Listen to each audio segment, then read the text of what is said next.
이 시간 하나님께서 우리 주신 말씀 함께 봅니다. 사도행전 10장 37절에서 43절 말씀입니다. 신약성경 205면입니다. 곧 요한이 그 세례를 반포한 후에 갈릴리에서 시작하여 온 유대에 두루 전파된 그것을 너희도 알거니와 하나님이 나사렛 예수에게 성령과 능력을 기름 붓듯 하셨음에 그가 두루 다니시며 선한 일을 행하시고 마귀에게 눌린 모든 사람을 고치셨으니 이는 하나님이 함께 하셨음이라. 우리는 유대인의 땅과 예루살렘에서 그가 행하신 모든 일의 증인이라.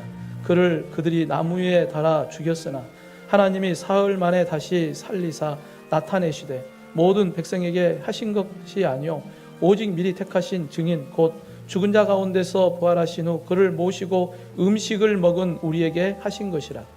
우리에게 명하사 백성에게 전도하되 하나님이 살아있는 자와 죽은 자의 재판장으로 정하신 자가 곧 이 사람인 것을 증언하게 하셨고 그에 대하여 모든 선지자도 증언하되 그를 믿는 사람들이 다 그의 이름을 힘입어 죄 사함을 받는다 하였느니라. 아멘. 여러분, 예수님 부활하셨습니다. 이 기쁨의 소식을 우리가 함께 나눌 수 있는 것도 은혜요. 또 이렇게 할렐루야 찬양대 찬양을 통하여서 우리가 하나님 앞에 찬양할 수 있는 것도 은혜입니다. 부활의 소망을 품고 우리도 부활의 그날을 바라보면서 함께 승리하는 우리 모두가 되기를 주님의 이름으로 축원합니다. 2017년 처음 개봉하고 이번 2024년 3월에 재개봉한 영화가 있어요. 예수는 역사다라고 하는 영화입니다.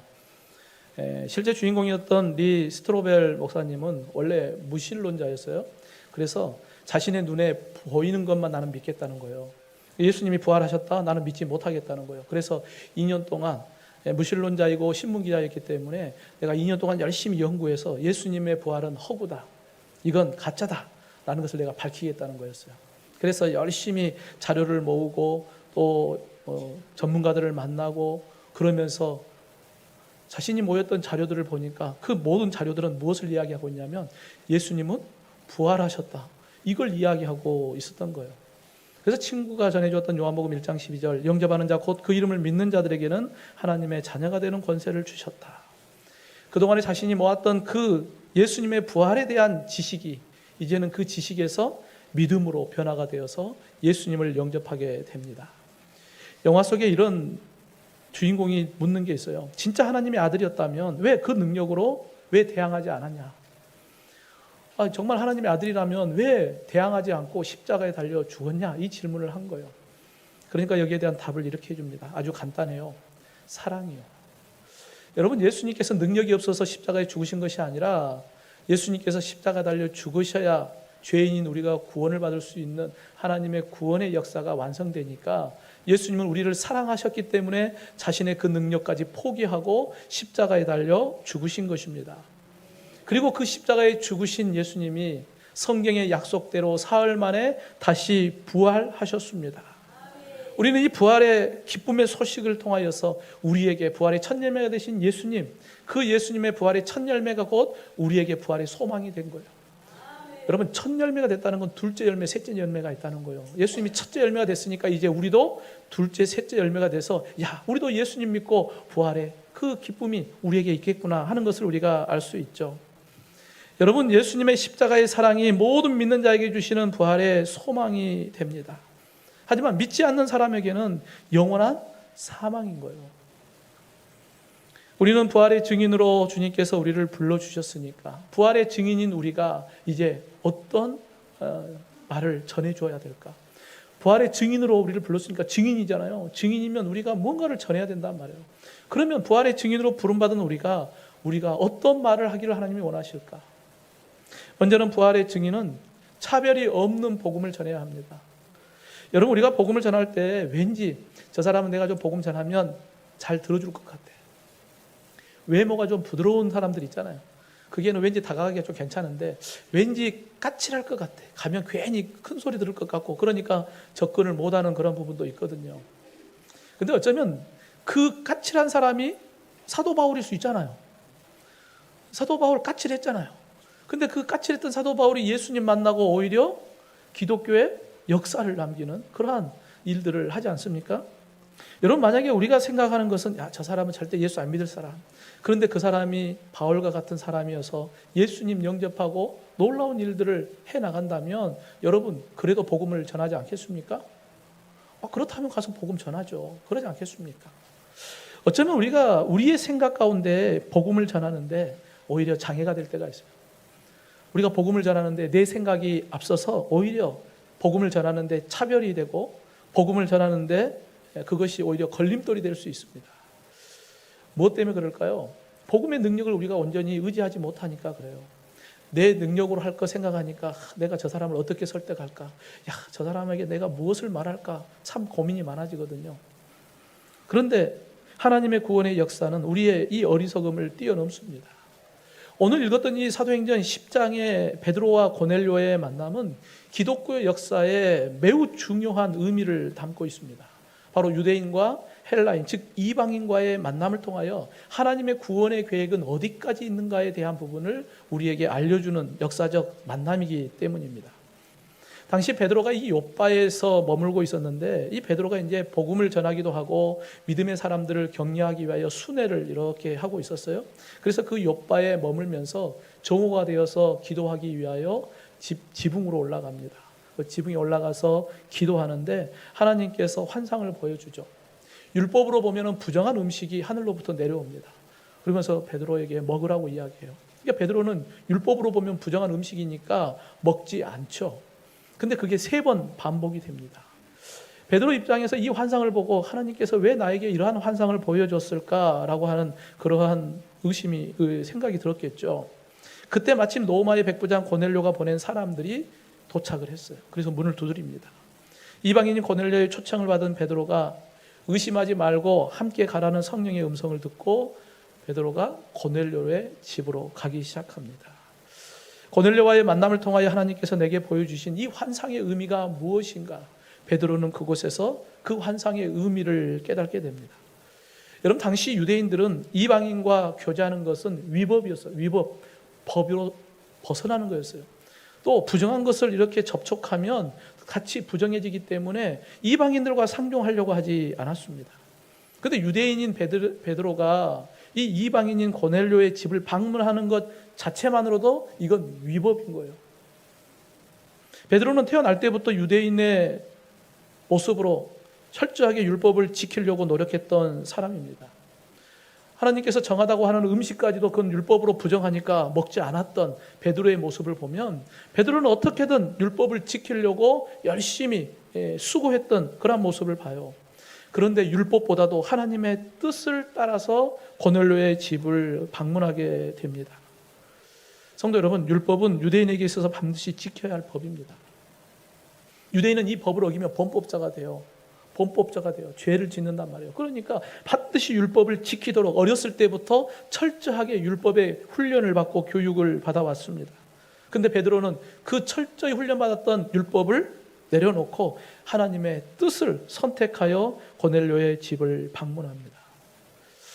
여러분, 이방인의 사도로 부름을 받았던 바울도 다메섹에서 부활의 예수님을 만나기 전에는 철저한 율법주의자였어요. 빌립보서 3장 5절에 보면 사도 바울은 자기 자신을 뭐라고 이야기를 하냐면, 나는 8일 만에 할례를 받았다. 나는 이스라엘 족속이요 베냐민 지파요 히브리인 중에 히브리인이요 율법으로는 바리새인이요 열심으로는 교회를 박해하고 율법의 의로는 흠이 없는 자다. 나는 철저하게 율법을 지키는 사람이다. 나는 율법을 철저하게 지켰기 때문에 나는 의로운 자고 흠이 없는 자다. 여러분, 사도 바울은 이와 같이 자신 있게 나는 율법을 철저하게 지켰다고 이야기하거든요. 613가지의 이 율법을 나는 철저하게 지킨 의로운 사람, 나의 행위로 나는 스스로게 의롭다라고 여겼던 사도 바울입니다. 여러분, 베드로도 지금 율법이라고 하는 여기에 묶여서 환상을 보여줬는데도 그걸 먹지 않았던 베드로. 그럼에도 하나님의 뜻을 쫓아서 그 율법을 내려놓고 이방인인 고넬료 집에 찾아왔습니다. 그러면서 오늘 본문 34절 35절에 보면 어떻게 율법을 철저하게 지키려고 했던 베드로가 고넬료 이 이방인의 집에 방문하게 되었는가에 대한 이유를 기록하고 있습니다.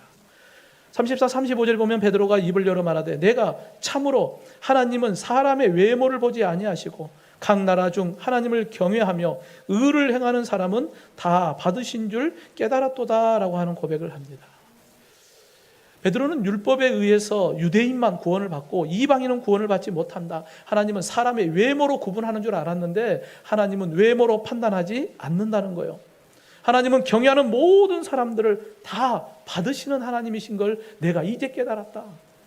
즉 하나님의 구원의 계획은 유대인만을 위한 구원의 계획이 아니라 이 땅의 모든 사람을 구원하기 위한 하나님의 계획이었음을 베드로는 깨닫게 된 것입니다. 성도 여러분, 2000년 전 예수님께서 십자가에 달려 죽으신 그 십자가의 대속의 죽음은 누구를 위한 죽음입니까? 하나님께서 선택한 유대인들, 그들만을 위한 예수님의 십자가의 죽으심입니까? 아니면 우주 만물을 창조하신 하나님께서 모든 피조물을 구원하기 위한 예수님의 십자가의 죽음이십니까? 여러분, 우리가 예수님의 십자가의 죽으심을 유대인으로 한정시켜 버리면 예수님의 구원은 너무나도 작은 구원이 돼요. 하지만 예수님의 십자가의 죽으심은 모든 믿는 자를 구원하기 위한 하나님의 놀라운 구원의 계획이 있음을 여러분 믿으시기를 주님의 이름으로 축원합니다. 그러기에 오늘 저와 여러분이 구원 받는 거예요. 여러분, 우린 유대인 아니잖아요. 우린 이방인이잖아요. 하나님의 그 구원의 계획이 유대인에게만 머물러 있으면 우리는 구원받을 대상이 되지 않습니다. 하나님의 그 구원의 계획이 예수님의 십자가의 대속의 제물, 부활의 사건을 통하여서 모든 믿는 자에게 구원을 주신 하나님의 은혜임을 여러분 믿으시기를 주님의 이름으로 축원합니다. 오늘 베드로는 이 이방인 고넬료 가정에서 예수님께서 하셨던 사역을 소개하죠. 오늘 보면 38, 39절에 보면 하나님이 나사렛 예수에게 성령과 능력을 기름 붓듯 하셨음에 그가 두루 다니시며 선한 일을 행하시고 마귀에게 눌린 모든 사람을 고치셨으니 이는 하나님이 함께 하셨음이라. 우리는 유대인의 땅과 예루살렘에서 그가 행하신 모든 일의 증인이라 라고 하는 이야기를 해요. 그러니까 베드로가 이 이방인 고넬료를 만나서 예수님이 어떻게 사역을 하셨는가 거기에 대한 이야기를 하나하나 해주는 거예요. 여러분, 우리가 잘 알듯이 예수님께서 이 땅에 오셔서 하셨던 사역을 보면 가르치시고 전파하시고 고치시는 사역을 했어요. 귀신 들리고 마귀에 들리면 다 쫓아내시고 고쳐주시는 그러한 사역을 하셨습니다. 근데 예수님의 사역의 현장을 보면 유대 땅만에 머물지 않았어요. 시돈과 드로도 다니면서 이방 땅들을 다니면서 이방인들에게도 복음을 가르치시고 전파하시고 고치시는 사역을 하거든요. 그러니까 예수님의 사역 자체가 유대인에게만 머무는 게 아니라 모든 믿는 자에게 구원을 주시는 하나님의 그 사역을 감당했던 것을 우리가 볼 수 있습니다.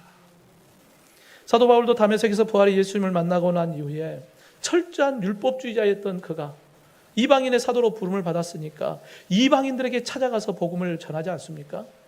자신의 생명을 다하여서 이방인들에게 찾아가서 예수는 그리스도시다 복음을 전파하고 그 복음을 통하여서 믿는 믿음의 사람들이 주께로 돌아오는 구원의 역사를 이루어 갑니다. 사도 바울은 이방인에게 복음을 전하면서 그는 이렇게 고백해요. 로마서 1장 16절에 내가 복음을 부끄러워하지 아니하노니 이 복음은 모든 믿는 자에게 구원을 주시는 하나님의 능력이 됨이라. 먼저는 유대인에게요 그리고 헬라인에게로다. 율법주의자로 묶여 있었으면 하나님의 구원은 유대인에게만 준다 이렇게 이야기했을 거예요. 그런데 하나님의 구원의 역사가 모든 믿는 자에게 주시는 하나님의 놀라운 구원의 계획임을 사도 바울도 깨달았기 때문에 모든 믿는 자에게 구원을 주시는 하나님의 능력은 유대인뿐만 아니라 헬라인에게도 하나님의 구원이 있음을 선포하고 있는 것입니다. 사랑하는 성도 여러분, 이 세상에 구원을 받지 않아도 되는 사람은 아무도 없어요. 예수님을 다 만나야 합니다. 예수님은 그들을 위하여 이 땅에 오셨고 십자가에 달려 죽으셨습니다. 예수님의 구원은 차별이 없습니다. 그런데 우리는 차별해버리니까 이게 문제인 거예요. 예수님은 차별 없이 모두가 다 구원받기를 원하는데 오히려 우리가 차별하고 있지는 않는가? 저 사람은 예수 믿을 사람, 저 사람은 믿지 않을 사람, 내가 판단하고 결정하고 있지는 않는가? 부활의 증인으로 우리를 불러주셨으니 하나님의 그 국률함과 사랑의 마음을 가지고 때를 얻든지 못 얻든지 차별 없이 우리가 복음을 전하는 저와 여러분 되기를 주님의 이름으로 축원합니다. 또 부활의 증인은 성령을 의지하며 예수님을 전해야 합니다. 여러분, 예수님께서 십자가에 죽으시고 난 이후에 아리마대 요셉의 새 무덤에 안장이 되죠. 그때 대제사장들과 바리새인들은 예수님께서 살아계실 때 내가 사흘 만에 다시 부활한다라고 하는 그 이야기가 마음에 자꾸 걸렸어요. 그래서 빌라도에게 찾아가서 사흘 동안 예수님의 무덤을 철저하게 지켜달라고 요구를 하죠. 그래서 이제 병사들을 세우고 무덤을 돌로 임봉을 합니다. 그럼에도 예수님은 부활하셨죠. 여러분, 예수님의 십자가의 죽으심 철저한 죽음이에요. 그리고 예수님의 부활하심은 모든 사람들에게 확실한 부활의 증거로 나타났습니다. 지금 베드로는 이 고넬료와의 대화의 중심에 다른 이야기 하는 게 아니에요. 바로 이 예수 그리스도 복음을 함께 나누고 있어요. 오늘 보면 39, 40절에 보면 우리는 유대인의 땅과 예루살렘에서 그가 행하신 모든 일의 증인이라. 그들이 나무에 달아 죽였으나 하나님이 사흘 만에 다시 살리사 나타내셨다라고 하는 이야기를 해요. 그러니까 베드로는 고넬료를 만나서 세상 이야기하는 게 아니에요. 누구 이야기하는 거예요? 예수님 이야기하는 것입니다. 복음을 전하는 것입니다. 예수님의 십자가의 사건과 부활의 사건에 대한 그 역사적 사실을 베드로는 고넬료에게 이야기하고 있습니다. 지금 베드로가 이 고넬료에게 전해준 이 말씀은 초대교회 사도들의 설교의 주제 내용이었어요. 그러니까 사도들이 초대교회에 설교를 하면 그 핵심이 뭐냐면 예수님의 십자가의 사건과 부활의 사건이에요. 그리고 그를 믿는 믿음 안에서 구원을 받는다는 이 구원의 이야기가 바로 초대교회 설교의 주제였습니다. 그러니까 베드로가 고넬료를 만났을 때 세상 이야기하는 게 아니에요. 예수님 이야기하고 예수 믿고 구원받는 그 구원의 은혜에 대한 이야기를 고넬료에게 하고 있는 것입니다. 여러분, 예수님께서 십자가에 달려 죽으실 때 제자들은 그 십자가는 부끄러움의 십자가였어요. 그런데 예수님께서 부활하심으로 그들에게는 이제 십자가가 자랑이 됐어요. 그래서 사도들은 가는 곳곳마다 예수님의 십자가의 사건과 부활의 사건을 자랑하기 시작합니다. 예수 그리스도를 믿는 믿음 안에서 구원을 받는다고 복음을 선포하기 시작합니다. 왜요? 예수님의 죽으심은 전 인류를 구원하신 하나님의 은혜가 있고 예수님의 그 부활하심을 통하여서 부활의 첫 열매가 되신 예수님을 통하여 우리에게 부활의 소망을 주었기 때문입니다. 그래서 베드로는 가는 곳곳마다 십자가의 사건과 부활의 사건을 이 고넬료에게도 전하고 있었던 것입니다. 근데 여러분 한번 생각해 보십시오. 이 고넬료라고 하는 인물은 유대인이 아니거든요. 이방인입니다. 근데 유대인인 베드로가 가가지고 예수님에 대한 이야기를 해요. 예수님이 죽었다가 사흘 만에 살아났다. 여러분, 고넬료 입장에서 봤을 때는 믿어질까요? 믿어지겠습니까? 죽은 사람이 살아났다는 것을 이야기하면 그게 믿어질까요? 근데 성경에 보면 고넬료와 그의 가족들, 가까운 친구들은 그 말씀을 아멘 그대로 믿었어요. 어떻게? 인간의 생각으로는 도저히 있을 수 없는 이 일을 그들은 그대로 믿음으로 받을 수 있었을까?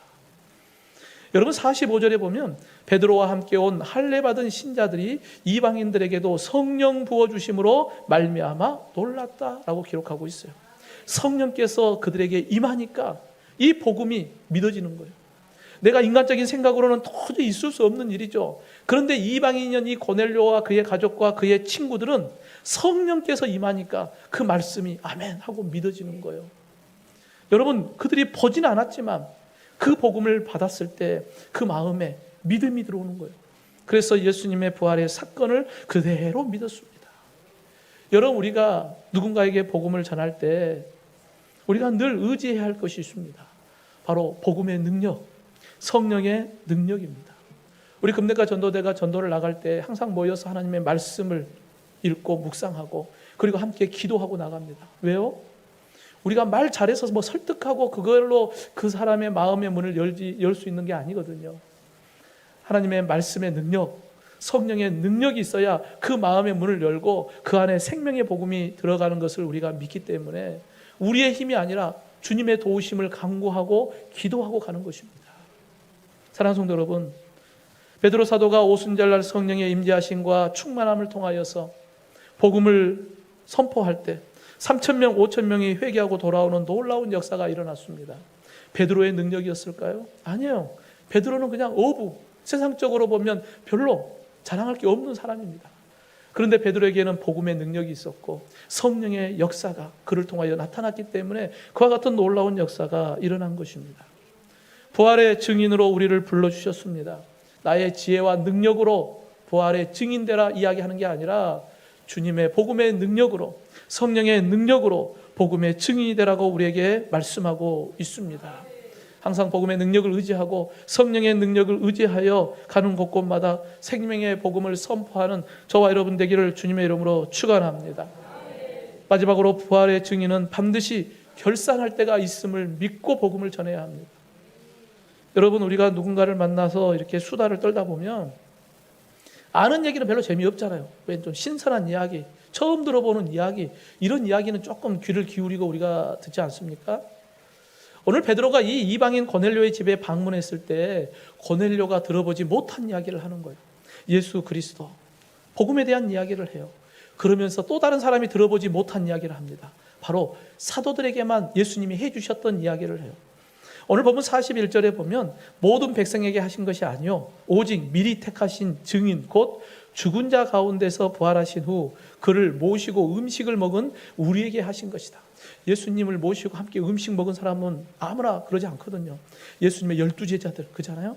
늘 예수님과 가까이 했던 사람들, 그 사람들에게 예수님이 특별히 해준 이야기가 있었다는 거예요. 그래서 내가 지금부터 그 이야기 해줄 테니까 고넬료 당신 잘 들어보시오. 예수님이 우리 제자들에게만 하신 이야기인데 당신 잘 들어보시오. 궁금하죠? 예수님께서 제자들에게만 하신 이야기가 뭘까요? 오늘 본문 42절 43절에 보면 우리에게 명하사 백성에게 전도하되 하나님이 살아있는 자와 죽은 자의 재판장으로 정하신 자가 곧 이 사람인 것을 증언하게 하셨고 그에 대하여 모든 선지자도 증언하되 그를 믿는 사람들이 다 그의 이름을 힘입어 죄사함을 받는다 하였느니라. 예수님께서 제자들에게만 특별히 이야기하는 게 있어요. 내가 다시 올 것인데 내가 다시 오면 재판장으로 오게 될 것이다. 그때 되면 살아있는 자와 죽은 자를 내가 재판하게 될 것이다. 그가 누구다? 예수다. 그걸 이미 구약의 선지자들은 그걸 다 예언하고 있었다. 그가 바로 나다. 내 이름을 힘입어서 죄사함을 받으면 생명을 얻을 수 있고 나를 믿지 않으면 사망이다. 내가 거기에 재판장으로 내가 반드시 다시 올 것이다 라고 예수님께서 제자들에게 해주신 이야기예요. 지금 베드로는 이 고넬료를 비롯한 이방인들에게 복음을 전합니다. 살아있는 자와 죽은 자, 재판장이신 예수님이 오시면 반드시 심판이 있을 것인데 예수를 믿으면 생명, 믿지 않으면 영원한 사망인 것에 대한 이야기를 합니다. 이 놀라운 비밀을 고넬료에게 이야기하고 있습니다. 성도 여러분, 재판장이신 예수님이 다시 오시면 산자와 죽은 자로 나누어지는 결산의 때가 반드시 온다는 것을 여러분 믿으시길 주님의 이름으로 축원합니다. 5달란트, 2달란트 받은 종, 1달란트 받은 종, 주인이 다시 돌아와서 결산할 때 잘하였다 착하고 충성된 종아, 주인의 즐거움에 참여하라. 한쪽은 게으르고 악한 종아, 바깥 어두운데 내쫓아 슬피 울며 이를 갈리라. 주님이 오시면 반드시 결산할 때가 있습니다. 예수님의 십자가의 사건과 부활의 사건, 그걸 통하여 우리에게 영원한 하나님의 나라 천국을 우리에게 약속해 주었습니다. 여러분, 부활의 증인으로 우리가 누군가에게 복음을 전하면 고넬료의 가정이 다 예수 믿고 구원받은 것처럼 우리가 누군가에게 복음을 전했을 때 다 예수 믿고 구원받으면 얼마나 큰 기쁨입니까? 100마리의 양이 있는데 한 마리 잃어버린 양을 목자가 찾았을 때 그 기뻐하는 목자의 심정처럼 우리도 기뻐하지 않겠습니까? 그 일을 위하여 오늘 주님께서 저와 여러분을 부르셨습니다. 낚시 좋아하는 성도님들이 계셔요. 근데 낚시하는 분들을 크게 두 부류로 나누면 한 부류는 취미생활이에요. 시간 나면 내가 언제든지 기분 전환 차원에서 낚시하러 가시는 분들이 있어요. 어떤 분은 낚시는 하는데 이게 생업이요. 하기 싫어도 어쩔 수 없이 해야 합니다. 여러분, 예수님께서는 우리는 사람 낚는 업으로 부르셨어요. 우리가 복음을 전하는데 부활의 증인으로 부활의 예수님을 전하는데 취미 삼아 할 수 있는 일이 아니잖아요. 우리에게는 사람 낚는 어부대라고 우리에게 불러주셨으니까 우리가 때를 얻든지 못 얻든지 예수 그리스도의 생명을 전해야 하지 않겠습니까? 사랑하는 성도 여러분, 예수님 부활하셨습니다. 그리고 지금도 살아계시고 지금도 영원히 우리와 함께 하십니다. 이 놀라운 비밀을 먼저 믿는 우리에게 주셨으니까 부활의 증인으로서 예수 그리스도 복음을 전하고 주님 다시 오시는 그날 우리 모두가 결산할 때 우리 모두가 주님 앞에서 부끄럽지 않는 모습으로 우리 모두가 하나님의 나라 천국에 소망을 두고 함께 잘 준비하는 저와 여러분 되기를 주님의 이름으로 축원합니다.